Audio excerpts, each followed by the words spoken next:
दोस्तों, आपके अपने फेवरेट यूट्यूब चैनल पर आपका स्वागत है। मैं सुरेश कुमार एक बार फिर से आपके साथ। दोस्तों, आज आपका आईटीआई का पेपर बताएंगे जो एग्ज़ाम में आने वाला है। और ये आपका वर्कशॉप कंप्यूटर साइंस व एम्प्लॉयबिलिटी स्किल का पेपर है। वैसे ये इलेक्ट्रिशियन का है, लेकिन लगभग फर्स्ट ईयर में सभी ट्रेडों के लिए कॉमन पेपर आ रहा है। तो आप एग्ज़ाम से पहले इस पेपर का एनालिसिस जरूर करके जाए, जिससे आपको 100% प्रॉफिट मिलेगा। अब काफ़ी बच्चों को ये भी डाउट होगा कि सर आपके पास एग्ज़ाम से पहले पेपर कैसे है। दोस्तों देखो, मैं आपको बता देता हूँ कि आपकी जो मार्च में सीबीटी एग्ज़ाम हुई थी उसके लगभग आपके 3 या 4 पेपर हैं और पूरे पेपर एग्ज़ाम में यही आ रहे हैं विंडो पेपर। अगर आपकी एग्ज़ाम हो चुकी है तो आप भी एनालिसिस कीजिए और मिलाइए कि आपके कितने क्वेश्चन राइट है, कितने क्वेश्चन रॉन्ग है। साथ ही अगर आज आपकी एग्ज़ाम है तो आप भी ज़रूर मिलान करके जाइए और बाद में आइए तो बाद में आप अभी डिस्कशन में जाके टेलीग्राम ग्रुप ज्वाइन कर सकते हो, या आप आईटीआई सीबीटी एग्ज़ाम के नाम से सर्च करके भी टेलीग्राम ग्रुप ज्वाइन कर सकते हो। वहाँ पर हज़ारों बच्चे हैं, वहाँ पर काफ़ी बच्चे रोज़ एग्ज़ाम दे के आते हैं, फिर पेपर का एनालिसिस करते हैं, फिर वो बताते हैं कि आज हमारा पेपर कितना सही हुआ, कितने क्वेश्चन आए, कितने क्वेश्चन नहीं आए। तो इससे आपके सारे डाउट क्लियर हो जाएंगे। वैसे मैं भी आपको क्लियर नहीं कर, क्योंकि काफ़ी बच्चों को काफ़ी डाउट है, वो विश्वास में नहीं करेंगे। लेकिन आप वहाँ से बच्चों से जब आपस में चैटिंग करोगे तो वहाँ से क्लियर हो जाएगा कि पेपर सही है या गलत है। साथ ही अगर आप चैनल को पहली बार विजिट करें हो तो सब्सक्राइब जरूर करना और बेल आइकन को प्रेस करना, जिससे आपको हर एक क्लास का नोटिफिकेशन मिल जाएगा। और अभी तक जो सीबीटी के एग्जाम हुए पेपर, पूरे पेपर यहीं से आ रहे हैं। साथ ही आप किसी भी ट्रेड से हो तो आप भी यहाँ से आपको सभी पेपरों का एनालिसिस करने को मिल जाएगा। फिर भी अगर किसी बच्चे को नहीं मिलता है तो आप हमें कमेंट कर सकते हो या टेलीग्राम ग्रुप पर चैटिंग करके भी आप बता सकते हो। तो स्टार्ट करते, ज़्यादा वक्त खराब ना करें। और आपका पहला क्वेश्चन आया था, गति का सूत्र क्या है? तो दोस्तों इसका राइट आंसर रहेगा तय की गई दूरी बटा समय।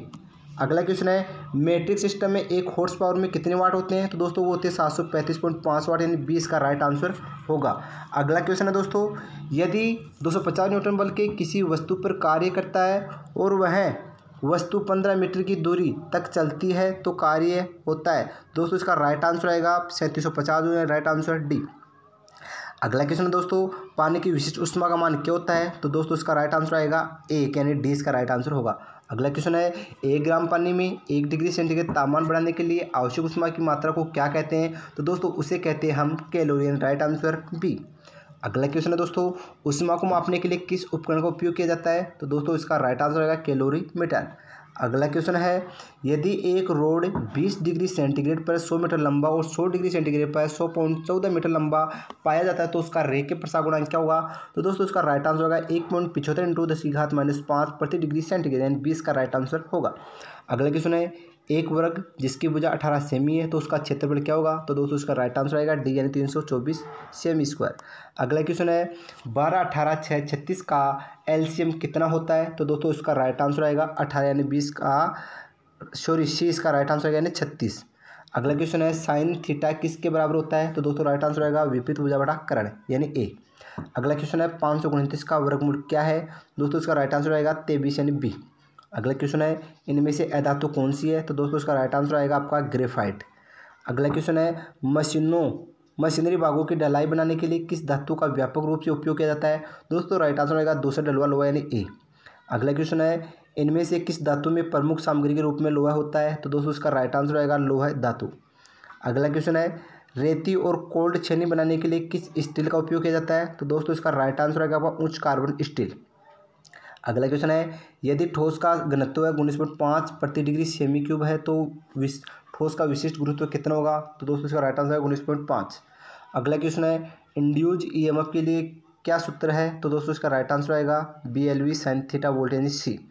अगला क्वेश्चन है, कौन सा बहुत अच्छा कंडक्टर है? तो दोस्तों इसका राइट आंसर आएगा तांबा। अगला क्वेश्चन है, कितने पावर की आवश्यकता होगी अगर धारा 0.455 है और आर 484 है तो पी का मान कितना होगा? तो दोस्तों इसका राइट आंसर आएगा 100.2 वाट।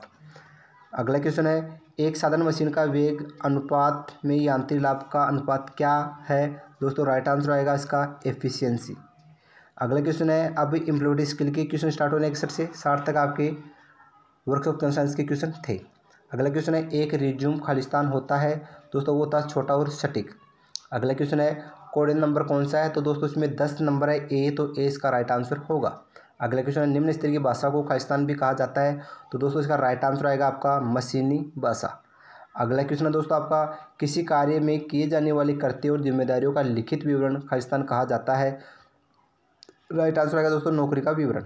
अगला क्वेश्चन है, कंप्यूटर प्रणाली में खालिस्तान होते हैं। दोस्तों इसका राइट आंसर है हार्डवेयर तथा सॉफ्टवेयर। अगला क्वेश्चन है, एक ईमेल में आप प्राप्तकर्ता का ईमेल एड्रेस कहाँ जोड़ेंगे जिसमें आप ईमेल कॉपी भेजना चाहते हैं। दोस्तों राइट आंसर आएगा सीसी। अगला क्वेश्चन है, सीपीयू से तात्पर्य क्या है। तो दोस्तों इसका राइट आंसर आएगा बी यानी सेंट्रल प्रोसेसिंग यूनिट। अगला क्वेश्चन है, एक्सेल में किसी रो और कॉलम में इंटरसेक्शन को खालिस्तान कहा जाता है। तो दोस्तों उसे हम कहते हैं सेल। अगला क्वेश्चन है, आनंद प्राप्त करने के लिए केवल गाने सुनना खालिस्तान के अंतर्गत आते हैं। दोस्तों इसका राइट आंसर आएगा प्रसन्नतात्मक लिसनिंग। अगला क्वेश्चन है, मानव प्रयासों में ही सही और गलत के अध्ययन को कहा जाता है। दोस्तों राइट आंसर आएगा आपका सेल्फ एथिक्स यानी सी इसका राइट आंसर आएगा। अगला क्वेश्चन है, एक व्यक्ति जो व्यवसाय की शुरुआत से जुड़ा है उसे खालिस्तान कहा जाता है। तो दोस्तों उसे उद्यमी कहेंगे यानी बी राइट आंसर। अगला क्वेश्चन है, कौन सा एक वेब आधारित लेखांकन है। दोस्तों इसका राइट आंसर आएगा आपका टैली। अगला क्वेश्चन है, माल के उत्पादन में लगे उद्यमों को खालिस्तान के नाम से जाना जाता है। दोस्तों राइट आंसर होगा विनिर्माण उद्यम। अगला क्वेश्चन है, कम उत्पादन से खालिस्तान होता है। दोस्तों इसका राइट आंसर आएगा आपका प्रति व्यक्ति जीडीपी में कमी। अगला क्वेश्चन है, एक आदमी प्रेरित खतरों में से कौन सा है। तो दोस्तों इसका राइट आंसर होगा भूस्खलन। अगला क्वेश्चन है, उनके पर्यावरण के संबंध में जीवित चीज़ों के अध्ययन को कहा जाता है। तो दोस्तों इसका राइट आंसर आएगा आपका पारिस्थितिकी यानी सी। अगला क्वेश्चन है, नई उपयोगी उत्पादनों में छोड़ी गई सामग्री की पुनः आपूर्ति को खालिस्तान कहा जाता है। दोस्तों उसे कहते हैं सामग्री का पुनर्चक्रण यानी बी इसका राइट आंसर होगा। अगला क्वेश्चन है, ILO का विस्तार रूप क्या है। दोस्तों इसका राइट आंसर आएगा ए। अगला क्वेश्चन है, फिश बोन चार्ट को खालिस्तान भी कहा जाता है। तो दोस्तों इसका राइट आंसर रहेगा कारण और प्रभाव। अगला क्वेश्चन है दोस्तों, और क्वेश्चन क्या है, KAIZN का अर्थ क्या है। तो दोस्तों इसका राइट आंसर होगा आपका निरंतर सुधार। तो दोस्तों पूरा पेपर का एनालिसिस हो चुका है। तो आज के लिए बस इतना ही। अगर वीडियो आपको अच्छा लगेगा तो इसको लाइक और शेयर करना। अगर आपके एग्जाम में ये पेपर आता है तो अपने दोस्तों के साथ शेयर जरूर करना। तो थैंक यू दोस्तों, आज के लिए बस इतना ही।